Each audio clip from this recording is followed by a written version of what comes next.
misericórdia, um clamor de fé e a libertação.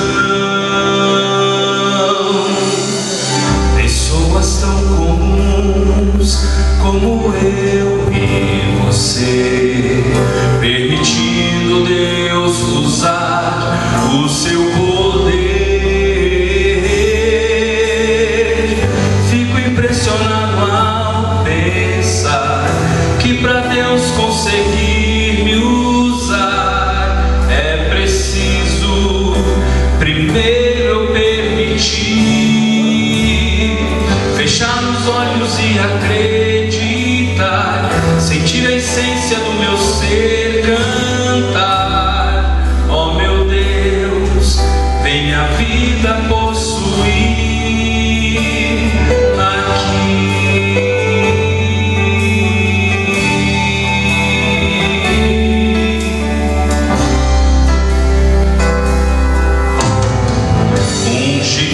ali, bloqueando a luz do sol. 5 pedras pra fazer o chão tremer. Uma gravidez dias antes de casar. A emoção de ver Jesus nascer. Comuns como eu e você, permitindo Deus usar o seu poder. Fico impressionado ao pensar que para Deus conseguir me usar é preciso primeiro eu permitir fechar os olhos e acreditar, sentir a essência do meu ser cantar. Oh meu Deus, vem a vida possuir aqui. Um Deus que é infinito em saber, escolheu usar a limitação do meu ser. Apenas permitir. Fico impressionado ao pensar que para Deus conseguir me usar é preciso primeiro eu permitir. Fico impressionado ao pensar que para Deus conseguir me usar é preciso primeiro permitir fechar os olhos e acreditar, sentir a essência do meu ser cantar. Oh meu Deus, vem a vida possuir aqui.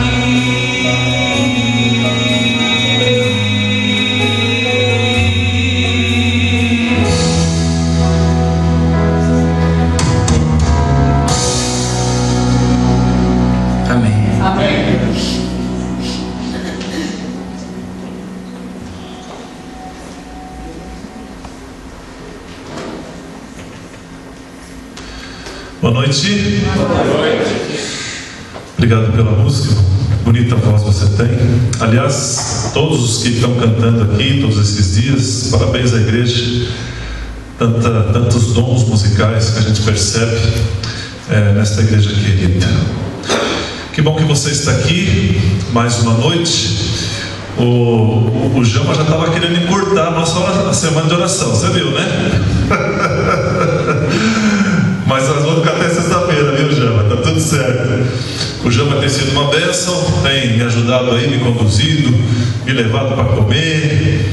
E vou chegar em casa um pouquinho mais gordo. Vai ser culpa sua, viu, Jama? Vai ser culpa sua. As irmãs sempre preparando aqueles quitutes maravilhosos, não é? Muito obrigado pela recepção que vocês estão nos dando. Bom, ontem eu falei um pouquinho do momento que chegou a minha adolescência. Lembra disso aí? Quando chegou a minha adolescência, eu já não queria mais saber muito de igreja, a não ser uma coisinha que me prendia na igreja. O que era mesmo? Clube dos Desbravadores. Eu só não fui aventureiro porque não tinha aventureiro na minha época, mas o clube me segurou na igreja. Mas eu não sentia prazer de estar na igreja. Entrava, saía, queria ficar conversando lá fora. Eu não sentia prazer na música, pregação, nada. E meu irmão, minha irmã, entenda o que eu vou dizer agora. Nós temos que ter muita paciência, nós que já estamos na igreja, entender que há pessoas que estão na igreja que ainda não experimentaram a verdadeira conversão, aquela transformação que Jesus faz e muda tudo. E nós temos que entender isso e ter paciência com as pessoas, principalmente os jovens. Às vezes eles estão aqui, eles até querem seguir a Jesus de todo o coração, mas ainda não experimentaram aquela. Vão experimentar, se nós orarmos por eles, ou apoiarmos as pessoas também, as demais. Nós temos que ter paciência. Agora veja, eu não sentia prazer. Quer ver como que eu vi a figura do pastor? Você não vai acreditar. Olha como as coisas são, como funcionam. Eu olhava para o pastor da igreja na minha adolescência, eu olhava para o pastor e falava assim: eita, deve ser chato ser pastor, viu? Olha como eu via. Olhava para o pastor e falava: de terno e gravata, carregando pastinha, para lá e para cá, deve ser muito chato ser pastor. Era assim que eu via. Era assim que eu via. Acontece que quando eu estava ali com uns 16 anos para 17, aliás, a partir dos 15, meus pais já começaram a pegar no meu pé para eu arranjar um trabalho. Hoje parece que nem pode mais menor trabalhar, né? Não sei. 16 para cima. Meus pais começaram a pegar no meu pé para arranjar um trabalho. E a pressão começou a aumentar. E eu comecei a amadurecer. Quando chegou aos 17 anos, o emprego veio. O primeiro emprego registrado veio aos 17 anos. Lá em Sorocaba, no colégio Objetivo. Fui chamado para ser office boy. Office boy mesmo, fazer de tudo. No colégio Objetivo de Sorocaba. E nessa fase, já amadurecendo, começando a trabalhar, ganhando o próprio salário, comprando minhas primeiras roupas, né, virando homem, Deus começou a me incomodar. E eu comecei a pensar no que seria a minha vida futura. O que eu vou fazer da vida? Eu comecei a me preocupar com isso. Eu vou fazer o quê? Vou fazer faculdade? Será que um dia eu vou casar? Será que um dia eu vou ter filhos? O que vai ser da minha vida? Aquilo começou a me agoniar. E aí, finalmente eu comecei a ler os livros para poder buscar alguma informação, alguma ideia. A vida espiritual começou também a me preocupar. Mas será que Deus tem um plano para mim? O que vai ser da minha vida futura? Comecei a ler.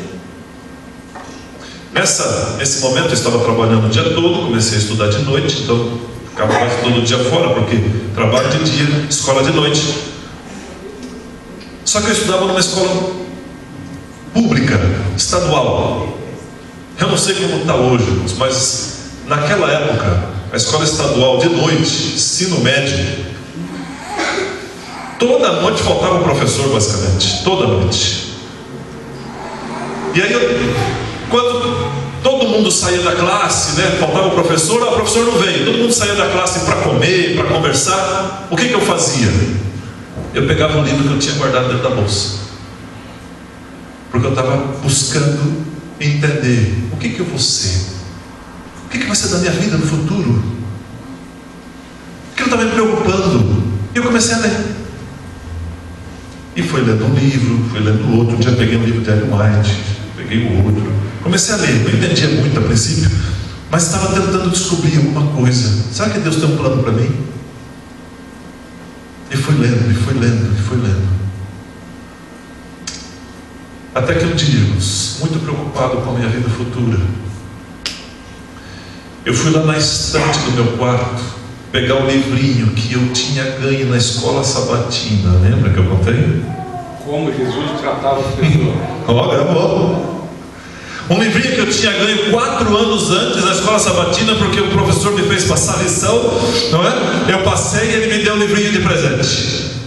Pastor Morris Venden, nome do livro, Como Jesus Tratava as Pessoas. Casa Publicadora Brasileira. Livrinho de bolso. Hoje ele está no formato maior, né? Bonito, ainda está disponível. Peguei e pus na pasta. E foi assim. Faltava o professor, eu li um capítulo. E o livro Como Jesus Tratava as Pessoas, cada capítulo o autor fala, conta um episódio da vida de Jesus e como ele tratou um tipo de pessoa. Como Jesus tratou os endemoniados, como ele tratou os cambistas, como ele tratou as mulheres, como ele tratou os líderes. Cada capítulo é muito interessante. E eu comecei a ler. Primeiro capítulo, faltava o professor, o capítulo, faltava no outro dia o professor. E irmãos, naquele instante alguma coisa maravilhosa, incrível começou a acontecer. Eu li um capítulo, como Jesus tratou aquele grupo de pessoas, e pensava assim: puxa, Jesus fez isso?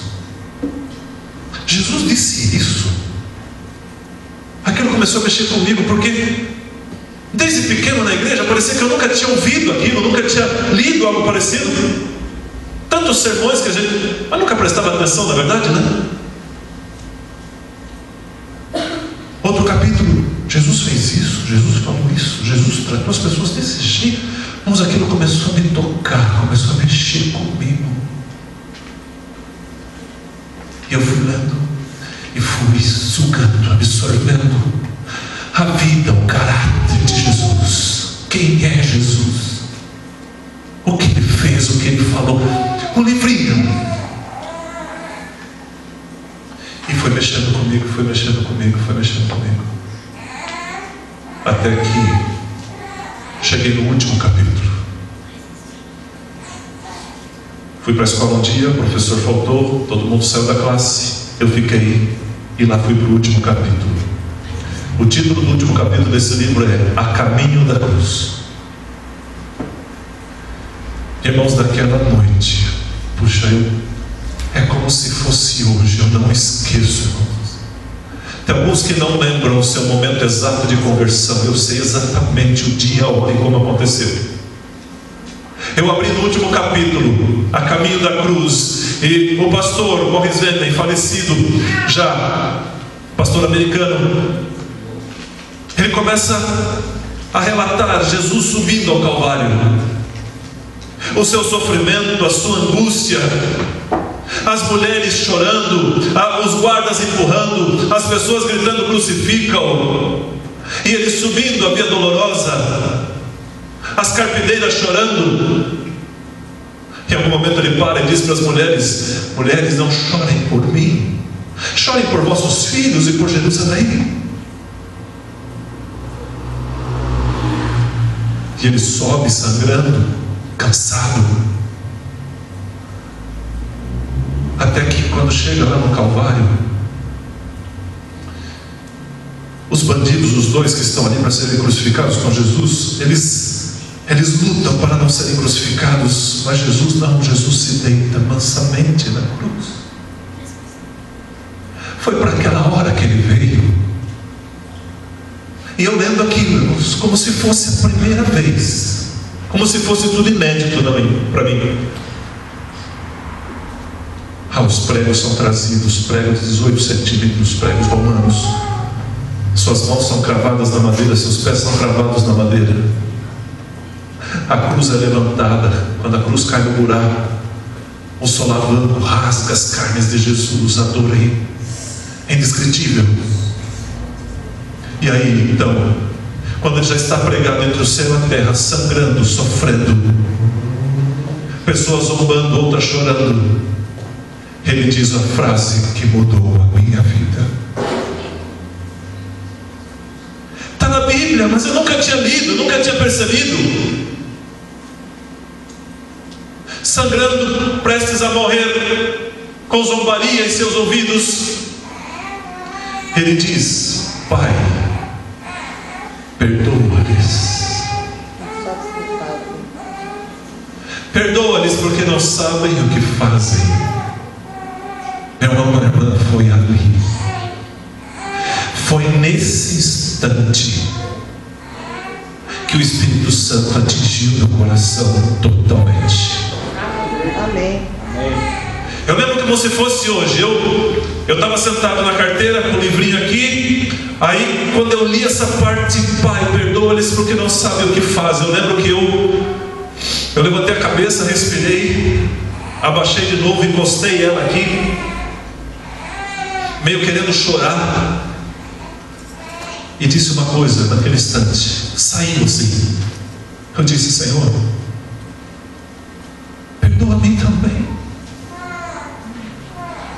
Perdoa-me também. Perdoa. Meus irmãos, foi tão incrível que eu experimentei. Eu lembro que quando terminou a aula, as aulas daquela noite, eu fui embora para casa já tarde da noite. É como se eu estivesse andando sobre nuvens. Eu não me esqueço disso. A coisa mais incrível é a conversão que alguém pode experimentar, a conversão em Cristo Jesus. Eu parecia que estava andando em nuvens.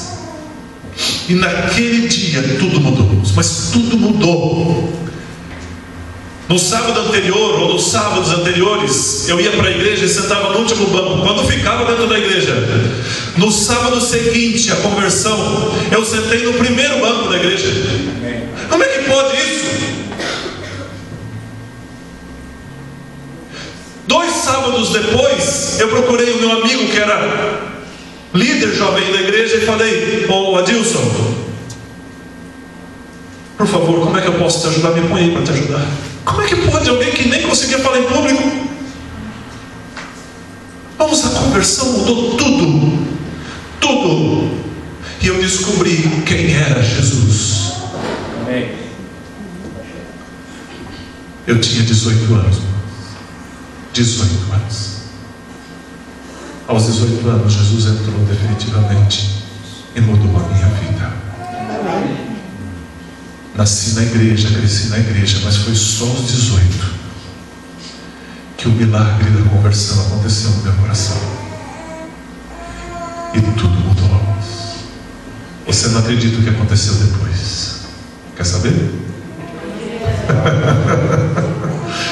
Amanhã você vai ver o que aconteceu depois, irmãos. Como é que as coisas mudaram e como Deus me fez um chamado muito especial. Não perca amanhã, tá bom? Bom, vamos para o nosso momento de oração. Hoje nós vamos fazer diferente. Hoje é uma quarta-feira. Geralmente nas quartas-feiras a gente tem um culto de oração na nossa igreja. Hoje nós vamos rapidinho, eu vou dar aí acho que 7 minutos para a gente se dividir, tá? Aqui um grupinho, aqui já tem outro grupinho, aí o pessoalzinho mais atrás, o pessoalzinho. Junte aí os 2, 3 bancos, tá? Virem um para o outro. Cada um faz um pedido rapidinho, tá? O seu pedido, agradecimento. Depois um do grupo ora, todo mundo ajoelha aí mesmo. A gente faz oração e a gente encerra a parte desse momento de pedidos de oração. Podemos fazer assim? Alguma vez já fizeram assim? Simples, então já conhece. Um grupinho aqui, um grupinho ali, tá? Faz um pedido, agradecimento, cada um bem rapidinho. Depois um do grupo faz oração e a gente prossegue com a mensagem. Pode pôr o fundo musical enquanto isso.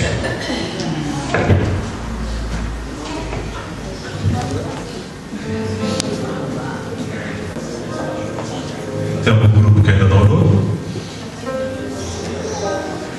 Todos oraram? Amém. Todos? Podemos continuar? Louvado seja Deus então.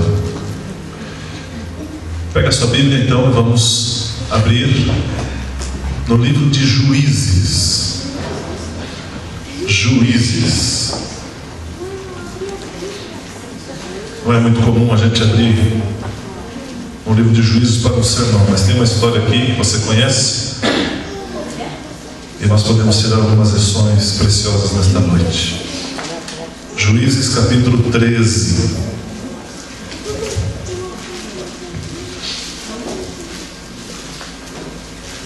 Juízes capítulo 13.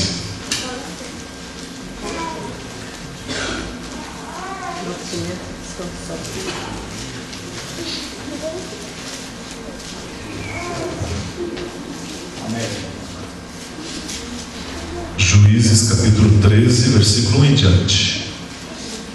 A partir do versículo 1.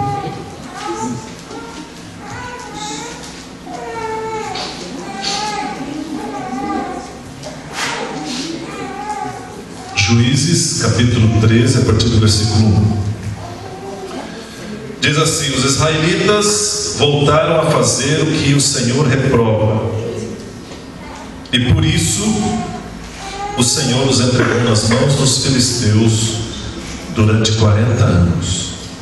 Certo homem de Zorá, chamado Manoá, da clã da tribo de Dan, tinha mulher estéril. Certo dia o anjo do Senhor apareceu a ela e lhe disse: você é estéril, não tem filhos, mas engravidará e dará luz a um filho. Todavia, tenha cuidado, não beba vinho, nem outra bebida fermentada, e não coma nada impuro. E não se passará navalha na cabeça do filho que você vai ter, porque o menino será o quê? Nazireu, consagrado a Deus desde o nascimento. Ele iniciará a libertação de Israel nas mãos dos filisteus. Até está bom. Meu irmão, minha irmã, nós estamos numa época de super-heróis. Você já reparou? Quando os super-heróis estavam resumidos aos gibis, era uma coisa, mas desde que os super-heróis saíram dos gibis e foram para a tela dos cinemas, você já percebeu que nós estamos aí numa fase de super-heróis. Você tem hoje super-heróis para todos os gostos, não é? Verde, azul, branco, roxo, com todos os tipos de poderes. E alguns nos fascinam, não é? Alguns super-heróis nos fascinam. Porque quem não sonha em ver alguém derrotando os poderes do mal, não é? Libertando os oprimidos e tudo mais. É uma ideia interessante. Apesar de que nenhum dos super-heróis que estão por aí, eles têm alguma ligação com Deus, ou são tementes a Deus. Não sei se você já reparou isso, não é? Não há Deus nessas histórias, e quem livra o mundo, quem salva o mundo são esses postos messias. Eu queria dizer para você que muito tempo antes desses super-heróis aparecerem, existiu neste mundo um imenso super-herói em carne e osso. Seu nome? Sansão. Aliás, você sabe o que significa o nome Sansão? Veja, já começa pelo nome. Alguns comentaristas dizem que Sansão significa algo como filho do sol. Outros dizem que tem uma ligeira lembrança com o significado de destruidor. Veja, Sansão, o filho do sol. Olha o nome, Sansão, o destruidor. Já tem nome de super-herói. Mas ele fez algo, ou algumas coisas, que comprovaram que ele realmente foi um incrível super-herói. Quer ver? Só para a gente lembrar. Sansão matou um leão usando apenas as suas mãos. Liquidou 30 homens e pegou as suas roupas, e depois disso capturou sozinho 300 raposas em poucas horas, sozinho. No outro dia ele exterminou 1000 homens usando apenas o crânio de um animal. Suas mãos segurando o crânio de um animal morto, ele exterminou 1000 inimigos. No outro dia ele foi até uma cidade inimiga, e com a sua força sobrenatural ele chacoalhou a porta imensa da cidade, que devia pesar toneladas. Ele chacoalhou para cá, chacoalhou para lá e arrancou sozinho aquela porta. Colocou não sei como aquela porta sobre suas costas e carregou aquela porta por 65 quilômetros. Foi um super-herói ou não foi? Foi. Foi um super-herói de Deus. Contudo, nós conhecemos a história e em algum momento, aquilo que era para ser de fato uma história de sucesso, de vitórias, em algum momento da caminhada de Sansão, a coisa saiu dos trilhos. Era para ser uma incrível história de um incrível super-herói, mas alguma coisa deu errada pelo caminho. E eu queria mostrar para vocês, ou relembrar vocês, alguns pontos do que de fato deu errado na vida deste homem. Tem a ver com 3 pontos principais. Primeiro, Sansão foi separado desde o nascimento. Você imagina a alegria do pai e da mãe quando receberam o anjo do Senhor? A mãe que não podia dar luz ao filho. Naquela época as mulheres que eram estéreis, elas sofriam. Elas sofriam porque a maior alegria, a maior honra para uma mulher naquela época era ter um filho. Agora o anjo do Senhor aparece e diz: você vai ter um filho, mas não é um filho qualquer. Você vai ter um super-herói. Um super-herói do povo de Deus, um herói de Deus, que vai nascer, ele vai ser nazireu, separado, e deu as instruções, um menino que desde o nascimento seria diferente de todos os outros. Imagina a alegria do pai e da mãe. E eles prepararam todo o caminho, eles fizeram como Deus orientara os pais.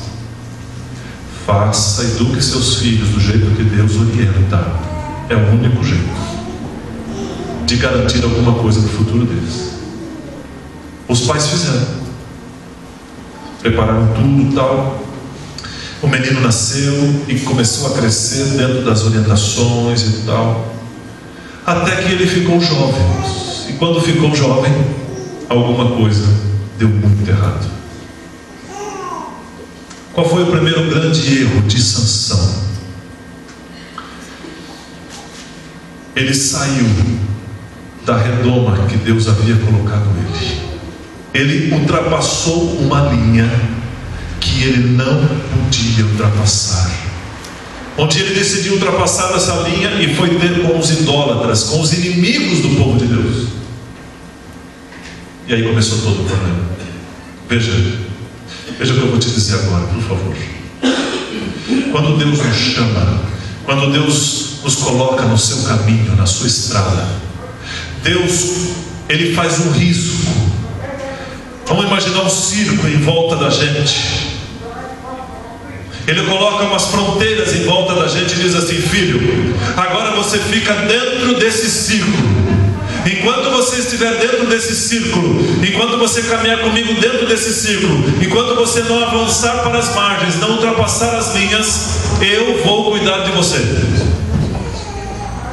Eu vou te amparar, eu vou te ajudar. Não ultrapasse, fique dentro da linha. Irmãos, isso é para todos aqueles que conhecem o caminho de Deus.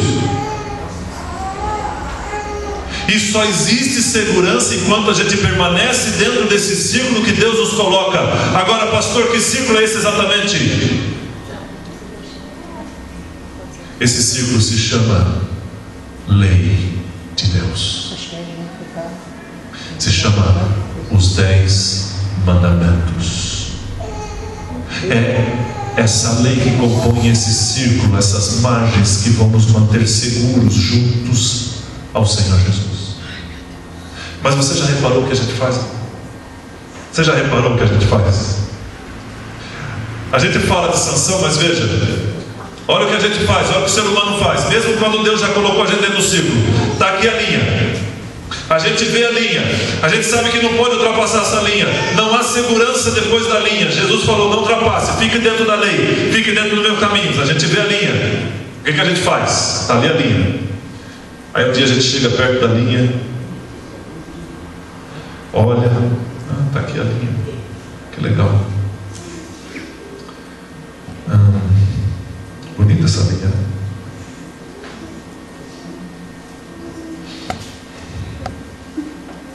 Ali a linha, a gente começa a testar.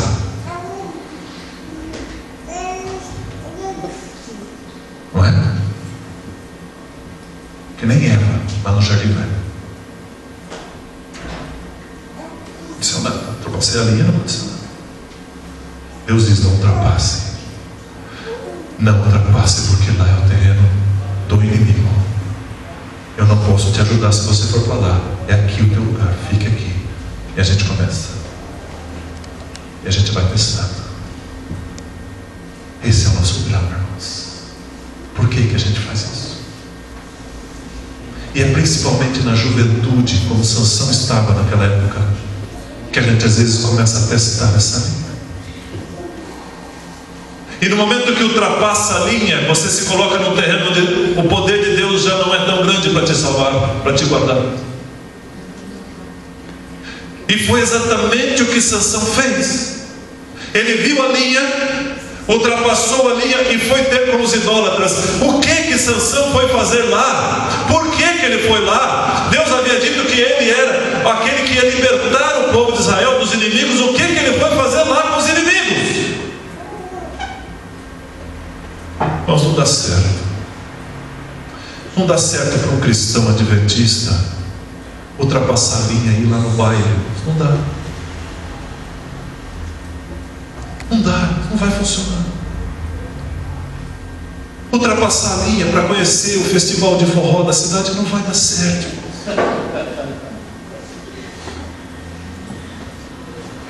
Ultrapassar a linha e sair com os amigos para assistir um filme pornográfico na casa de alguém não vai dar certo.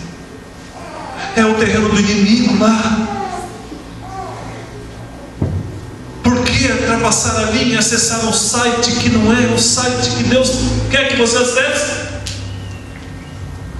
Por que ultrapassar a linha e assistir um filme que está na cara, não é um filme para você assistir? Por que ultrapassar a linha e ouvir música que não é para você ouvir?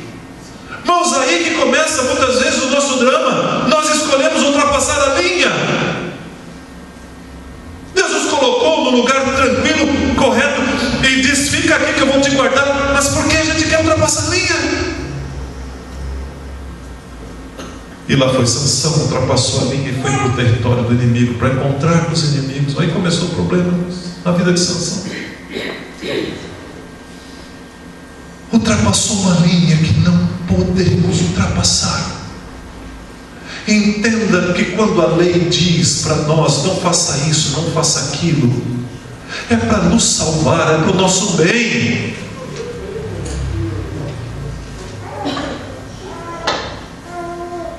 Quando a minha filhinha era pequena, a mais velha era pequenininha, bebê, começando a engatinhar, eu estava fazendo pão. Aprendi a fazer pão com a minha mãe. Estava fazendo pão, aqueci o forno bem quente, e estava lá preparando a massa do pão. De repente vem a Jéssica engatinhando em direção ao forno. Sabe que quando o forno está bem quente, aquele vidro fica como brasa, né? E quando eu vi ela indo direto para encostar no vidro do forno quente, eu já, peguei ela no colo e falei, filhinha, não pode, filhinha, machuca, não pode. Por que às vezes Deus tem que dizer tanto não, né? Porque é a única linguagem que a gente entende, né? Não, eu disse para ela, não, vai machucar, dodói. Eu não sei se ela entendeu ou não entendeu, mas eu tive que dizer. Não. Irmãos, cada vez que Deus diz não, é para nos salvar, é para a gente não se machucar. Eu fiz isso por quê? Porque eu era ruim? Porque eu não queria ver minha filha feliz? Porque eu era um pai chato? Eu fiz isso por quê? Porque eu amo. Eu amo aquela menina mais do que tudo, e não queria vê-la se queimar. Quando Deus diz, filho, não minta, meu irmão, não minta, porque a mentira vai trazer desgraça para a tua vida. E parece uma coisa tão simples, né? Uma mentirinha. Mentirinha? Ah, o cristão não fala essas coisas. Mentirinha? Não existe mentirinha. Toda mentira traz um resultado negativo e pode trazer tragédia, por menor que seja. Quando Deus diz: não faça, não coma, não pegue, não experimente, é para o nosso bem, é para a gente não ultrapassar essa linha. Porque ultrapassando a linha, irmãos, é tragédia lá na frente. Lá foi Sansão, ultrapassou a linha, misturou-se com os idólatras, misturou-se com o povo que ele deveria vencer e não se juntar, vencê-los. Uma vez que ele ultrapassou a linha e se misturou com os idólatras, veio o segundo ponto. Veja agora como uma coisa vai puxando outra quando a gente ultrapassa a linha e sai do círculo de Deus. Ultrapassou a linha, foi se misturar com os idólatras, e aí o que vem em seguida? Ele começou a quebrar o seu voto de nazireu. Começou a comer comidas que não podia comer. Começou a tocar em coisas que não podia tocar. Ele começou a abandonar os princípios, irmãos. É sempre assim. Basta você sair do círculo de Deus, você ultrapassar a linha, e é inevitável que mais cedo ou mais tarde você vai quebrando os princípios. Agora, o inimigo nesta guerra, ele não faz você quebrar os princípios de uma vez. Ele primeiro faz você contar uma mentirinha. Ele faz você comer uma comida que não devia, talvez uma vez ou outra. Aí um dia você não consegue dizer não para um amigo que te ofereceu tal bebida, porque você está longe, você ultrapassou a linha. Aí um dia você ultrapassou a linha, está no terreno do inimigo, o inimigo chama você para assistir alguma coisa, para contemplar alguma coisa. Você está enfraquecido, você saiu do lugar onde devia estar.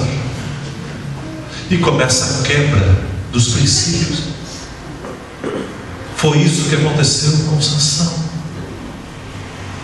A quebra dos princípios veio em seguida. Ele não conseguia, não percebeu o tamanho do privilégio que tinha, não percebeu o tamanho da honra que Deus tinha lhe dado. E eu vou dizer uma coisa, não é só com Sansão. Meu irmão, minha irmã, olha, veja bem. Em nome de Jesus Cristo, você tem noção do privilégio que nós temos de estar no lugar que estamos, fazer parte do povo que faz isso? Você tem noção? Eu não consigo entender como alguém pode sair desse círculo tão fácil como algumas pessoas o fazem.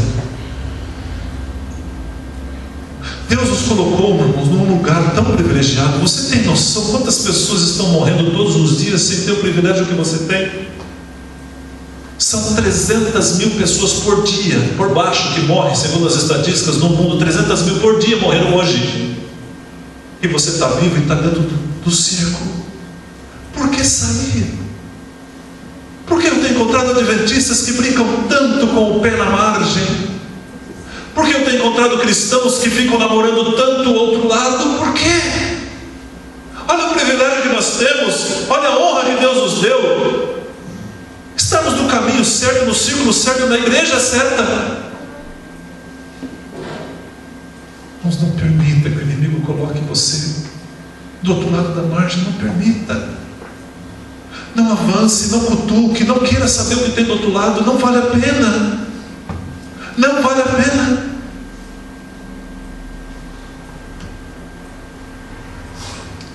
Ultrapassou a linha, misturou-se com os idólatras. Os votos, os princípios começaram a ser quebrados. Aí veio o terceiro ponto, e o mais trágico, que levou à sua ruína, ou que acabou por levar à sua ruína. Ele tinha um desejo incontrolável, irmãos. Sansão tinha um fraco, um desejo que ele não conseguia controlar. Ele não podia ver uma mulher bonita. Veja, o problema não é só que ele não podia ver uma mulher bonita. Eu podia citar qualquer outra coisa que tem relação com isso. Gente que não consegue lidar com a comida, gente que não consegue lidar com o dinheiro, gente que não sabe lidar com a fama, com o orgulho próprio. O caso dele é que ele tinha um desejo que ele não conseguia controlar. Ele não podia ver uma garota, uma mulher, não importa quem fosse. A prova disso é que um dia ele conheceu lá uma mulher e ele foi conversar com os pais, né? Se apaixonou por uma mulher. Ele já tinha ultrapassado a linha, conheceu a mulher lá do povo inimigo, se apaixonou, não é? Apaixonite, era jovem, veio para os pais, ainda respeitava os pais. No começo, depois ele já nem procurava mais. Procurou os pais e perguntou: olha, eu gosto daquela moça, tal. Aí os pais quase se descabelaram. Falou: Sansão? Filho, essa moça é do povo inimigo de Deus, é do povo pagão. E você lembra qual foi a resposta de Sansão? Que trágica a resposta de Sansão. Ele disse assim: eu quero, porque ela agrada os meus. Como é que um homem tão forte era tão fraco? Ela agrada os meus olhos. Mas filho, não, tem moças aqui em Israel, por que você está procurando lá? Tem moças bonitas aqui. Não, eu quero essa, porque ela agrada os meus olhos, desejos não controlados.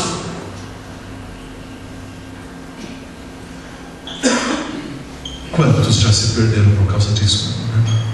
E quantos ainda se perderão porque não controlam os seus desejos?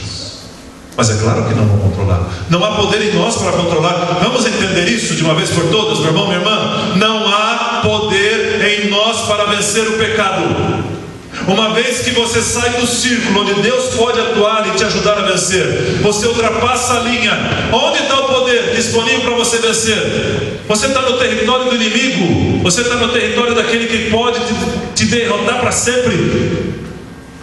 Não há poder em nós. Nós temos que ficar aqui. Nós temos que ficar afincados com Cristo aqui. Porque ultrapassando a linha, a tragédia é quase certa. Ela agrada os meus olhos. Eu não consigo deixar. Nessa hora eu lembro de um texto. Olha só, Patriarcas e Profetas. Estou lendo de novo Patriarcas e Profetas. Que livro. Que livro. Patriarcas e Profetas. Página 568, ela escreveu o seguinte: olha bem, a grandeza de uma pessoa é medida pela força dos sentimentos que ele domina e não pelos sentimentos que o dominam. Vou repetir. A grandeza de uma pessoa é medida pela força dos sentimentos que ele domina e não pelos sentimentos que o dominam. O problema de Sansão era esse. Um homem tão forte por fora era tão fraco por dentro. Mas todos somos, a não ser que esteja ao nosso lado o grande general, o Senhor dos Senhores, que esteja ao nosso lado e nós estejamos com ele abraçadinho, o Rei dos Reis. Porque senão vamos fazer como Sansão fez. Vamos ultrapassar a linha, vamos nos misturar com quem não deve, vamos deixar os princípios para trás, e daqui a pouco estamos apaixonados por um pecado e não conseguimos mais largar dele. E o pecado, irmãos, é como aquela arapuca, não é? O pecado está ali, mas a escolha de chegar perto dele é nossa. É nossa. O pecado não pode invadir-nos, não pode arrombar a porta.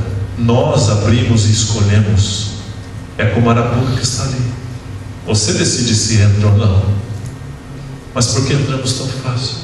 Porque nós saímos de onde? Do círculo, do lugar correto, da lei de Deus, do ambiente correto, do lado de Jesus. E lá estava agora Sansão. Ultrapassou a linha, misturou-se com os idólatras, quebrou os seus princípios, apaixonou-se porque não devia.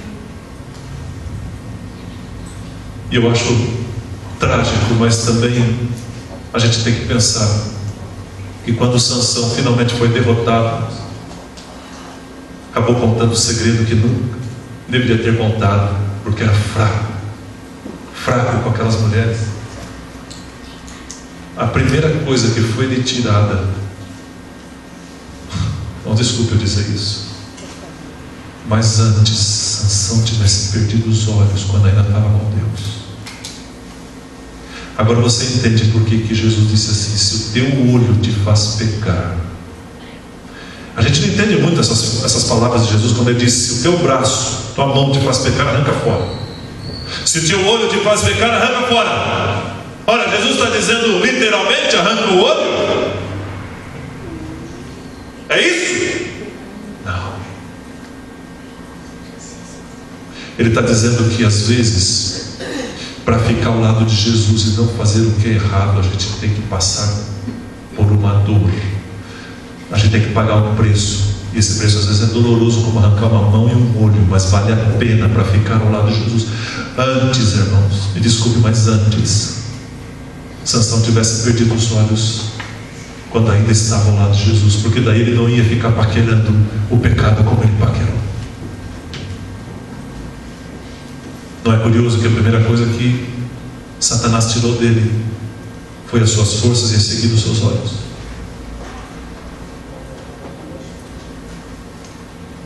Sansão poderia ter tido uma história tão diferente. Essa história está na Bíblia para nos advertir, para mostrar para a gente o perigo que a gente corre quando a gente avança para fora do círculo de Deus. Jovem dessa igreja, eu falo principalmente para os jovens agora. Olha aqui, não avance os círculos, não avance o círculo, por favor, em nome de Jesus. Você que é adolescente, jovem, presta atenção, não avance o círculo. Não há segurança fora desse círculo. Prefira passar por careta. Prefira que eles digam que você é um chato, uma chata, que você é um crente. Prefira ser chamado assim do que avançar a linha, não ir com eles para onde não deve, aonde as luzes do inimigo brilham, para depois arrancar os teus olhos. Porque é isso que as luzes de Satanás fazem lá fora. Elas brilham, te iludindo, e depois te arrancam os olhos. Não vale a pena não sair do círculo. É aqui, ao lado de Jesus, é ao lado de Cristo que está a vitória, só aqui.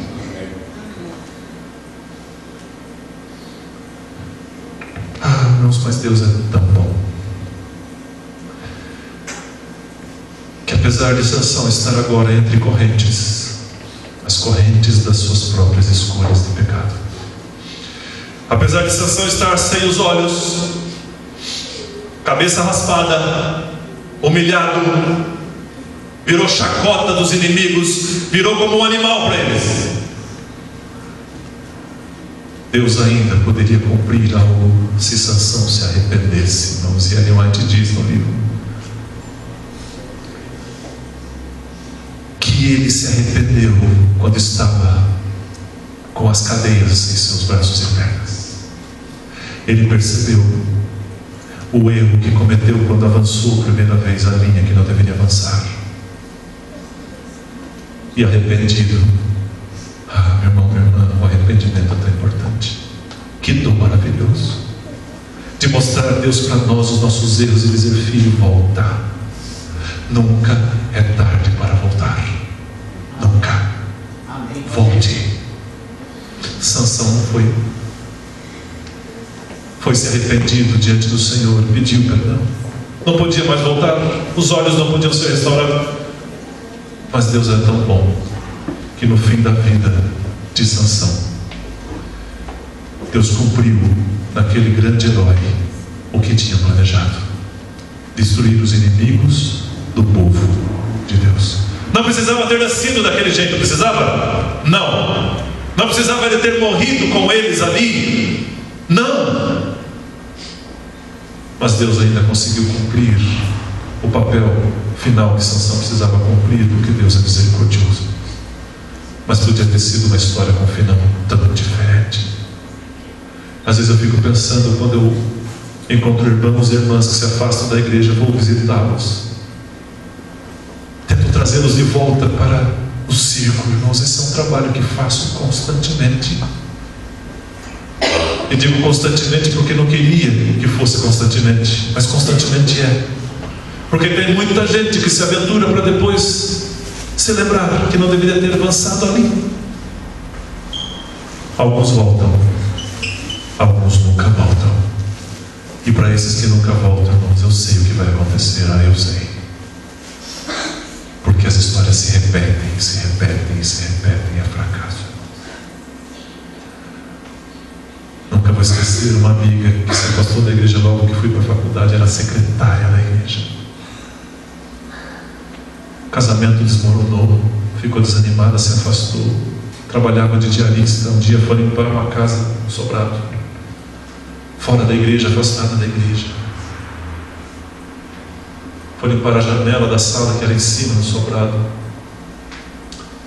Para limpar as janelas, pôs um pé no parapeito de fora, outro pé no parapeito de dentro, limpando aqui, limpando aqui. Mas quando estava limpando desse lado, tropeçou, escorregou, caiu de cabeça. O corpo virou e caiu de cabeça. E eu lá na faculdade fazendo teologia recebi a notícia: lembra de fulana? Minha amiga. Íamos juntos para a igreja a pé em Sorocaba. Ela está morta e morreu longe dos caminhos do Senhor. Irmãos, isso não pode acontecer conosco. E para isso, às vezes, Deus tem que mostrar para nós aonde a gente está errado. Por isso eu vou terminar com uma história, que é uma história mais de criança do que de adulto. Mas por favor, presta atenção. Havia uma mãe com seu filho. O marido os abandonou, foi embora, deixou a mãe e o filho com nada. E aquela mulher com o filhinho teve que lutar muito para educá-lo, para guardá-lo.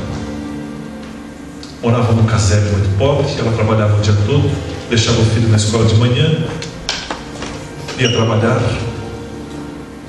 O menino cresceu um pouco mais, e no momento que ele cresceu, que podia ficar sozinho em casa, ele estudava de manhã, ficava à tarde sozinho. Ela chegava no final da tarde, porque tinha que trabalhar o dia todo para cuidar dele e da casa. Muito pobres, ele não tinha luxo nenhum. Um dia esse menino ganhou uma noz. Não sei quantos gostam de nozes. Que delícia. Ele se apaixonou pelas nozes. Mas noz é cara. Mas a mãe descobriu que ele gostava muito de nozes e um dia quis fazer uma surpresa para ele. Comprou um pacotinho com muito esforço de nozes.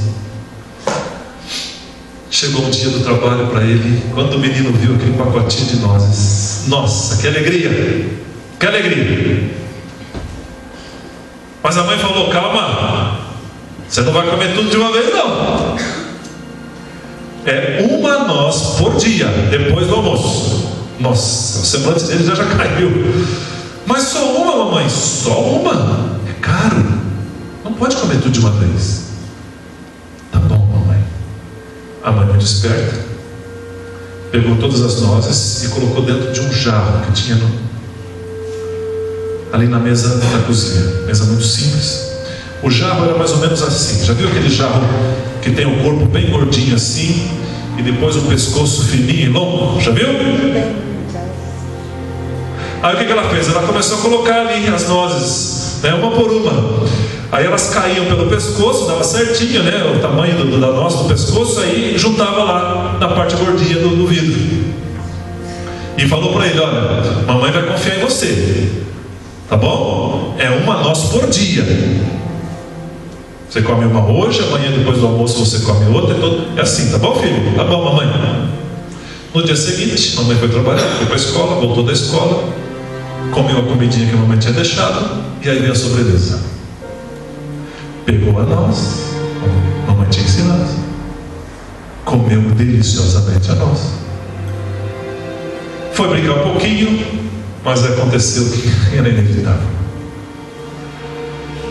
Lá estava, no centro da cozinha, em cima da mesa, um vidro cheio de nozes.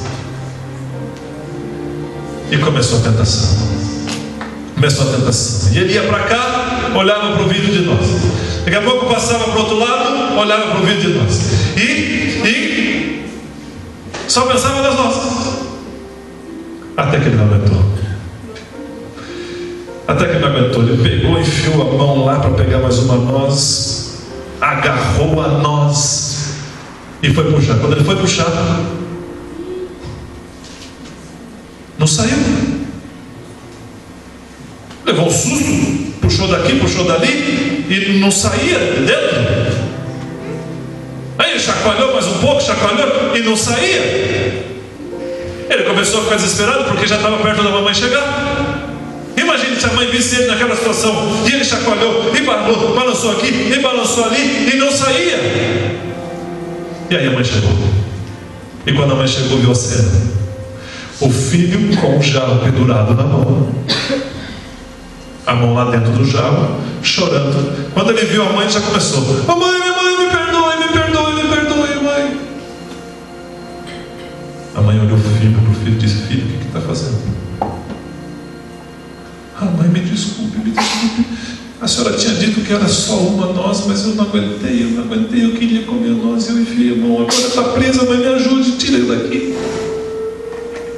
Mas filho, eu não disse para você que era uma noz por dia. Mamãe comprou com muito esforço para você ficar feliz, mas era uma por dia. Eu sei, mamãe, mas eu não consigo agora tirar minha mão, me ajuda. E a mãe, com lágrimas nos olhos, falou para o filhinho: filho, encosta o jarro na mesa. Encostou o jarro na mesa. Abre sua mão, filho. Abre. Agora puxa.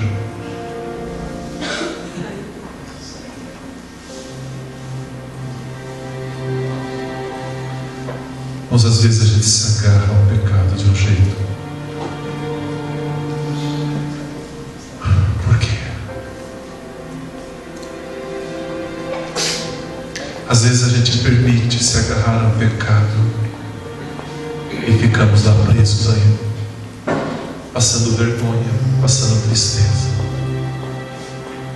porque ultrapassamos uma linha que não deveríamos ultrapassar. Ah, meu irmão, minha irmã, você não gostaria nesta noite de pedir para Jesus: Senhor, me ajuda a não ultrapassar a linha que não posso ultrapassar, me ajuda. Às vezes sou tentado pela televisão, às vezes sou tentado pelo computador, às vezes sou tentado pelos amigos, às vezes sou tentado no campo de futebol, às vezes sou tentado na frente da geladeira, às vezes sou tentado aqui quando vem dinheiro em minha mão, às vezes sou tentado no meu casamento. Pai, mas eu não quero ficar segurando o pecado longe de Ti, eu quero fazer. Me ajuda. O irmão vai cantar mais uma música. É isso? Pode vir. E você vai poder pedir isso para Jesus mais uma vez: Senhor, me ajuda a não ficar do lado do pecado, a não avançar a linha, mas ficar aqui ao lado de Cristo, onde é o meu lugar, ao lado do Mestre. Me ajuda. Converse com Deus e peça isso.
Jesus lhe disse: que queres que eu faça, meu filho? Senhor, que eu veja a luz do teu poder. Abre os olhos, foi a palavra do Senhor. Abre os olhos, sinta o poder do seu amor. Abre os olhos, olhe para a cruz, veja Jesus.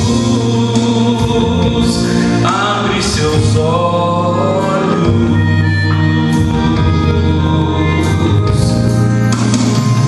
Muitos hoje andam sem ver a vida. Parece que no mundo não há saída.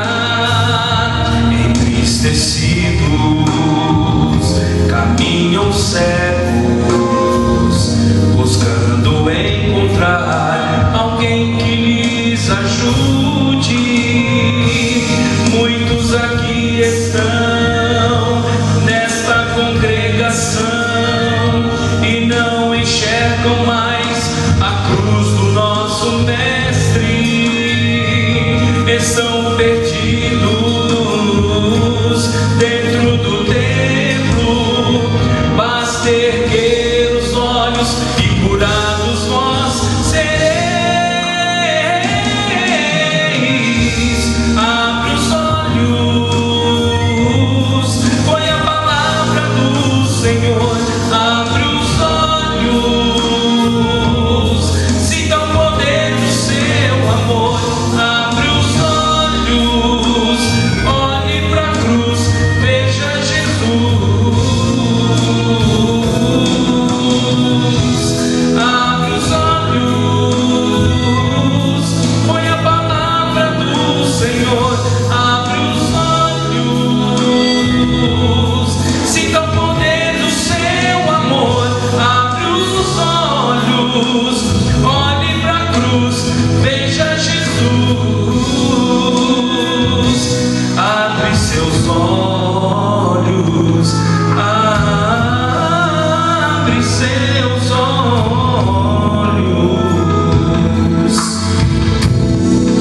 e veja Jesus.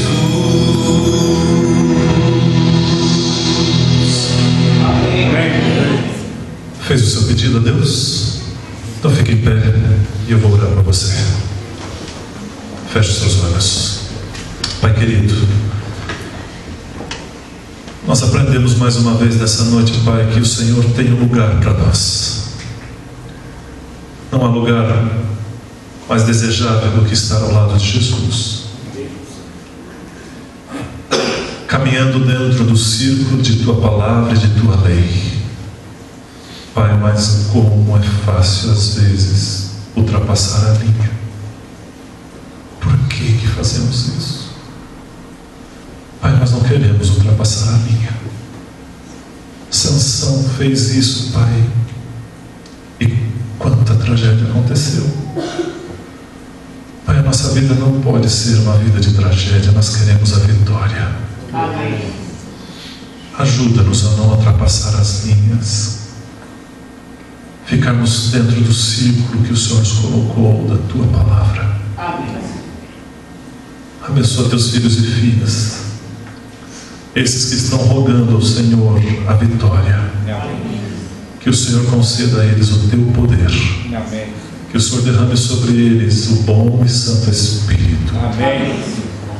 Para que mantenhamos a nossa firmeza no Senhor e com o Teu poder sobre nós não ultrapassemos as linhas que devemos nunca ultrapassar. Amém. Nos leva para casa em paz.